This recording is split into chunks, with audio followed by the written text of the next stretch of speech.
সময় টিকিট এই তো এপ্রিল মাসের 1 তারিখ।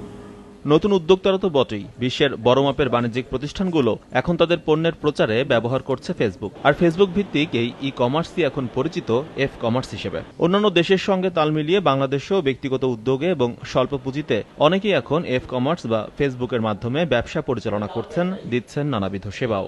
ইনভেস্টমেন্ট ছিল খুবই কম, আমাদের পক্ষে রিটেল স্টোর নিয়ে শুরু করার মানে এফিশিয়েন্ট মানে ইকোনমিক ডিসিশন ছিল না। সো আমরা যেটা করলাম যে ফেসবুকে আমাদের খরচ নাই, প্রোডাক্ট ম্যানুফ্যাকচার করে এখান থেকে ফ্রেন্ডদের মাঝখানে সেল করতে পারতেছি।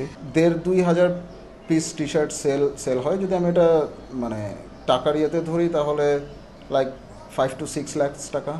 এক জরিপে দেখা গেছে দেশে বর্তমান ফেসবুক ব্যবহারকারীর সংখ্যা প্রায় 1,18,00,000, যাদের উপর নির্ভর করে গড়ে উঠেছে এফ কমার্স ভিত্তিক প্রায় 2200 অনলাইন শপ। তাই নতুন উদ্যোক্তা সৃষ্টির ক্ষেত্রে এ খাতকে সম্ভাবনাময় হিসেবে দেখছেন প্রতিষ্ঠিত ই কমার্স উদ্যোক্তারা। উদ্যোক্তার জন্য আসলে without any investment, physical investment, সে কিন্তু ব্যবসাটা শুরু করতে পারছে এবং ক্লায়েন্টদেরকে সরাসরি পৌঁছাতে পারছে।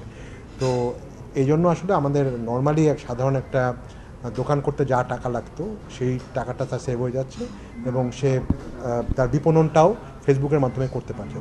তবে স্বল্প পুঁজিতে এফ কমার্স দিয়ে শুরু হলেও ক্রেতাদের সুবিধার্থে ও ব্যবসা বাড়াতে উদ্যোক্তাদের নিজস্ব ই কমার্স ওয়েবসাইট নির্মাণ জরুরি বলে মনে করছে তথ্য প্রযুক্তি খাতের জাতীয় সংগঠন Bangladesh association of software and information services, BASIS. এফ কমার্সকে এগিয়ে নিতে চাই এবং আমাদের প্রত্যেকটা যারা কোম্পানিগুলো আছে তারা যাদের একটা ফেসবুক ফ্যান পেজ থাকে, তারা যাদের ই কমার্স সাইট থাকে, সেই ব্যাপারে তাদেরকে আমরা টেকনিক্যাল সহায়তা দেব এবং তাদেরকে আমরা মার্কেটিং করারও ট্রেনিং প্রদান করব।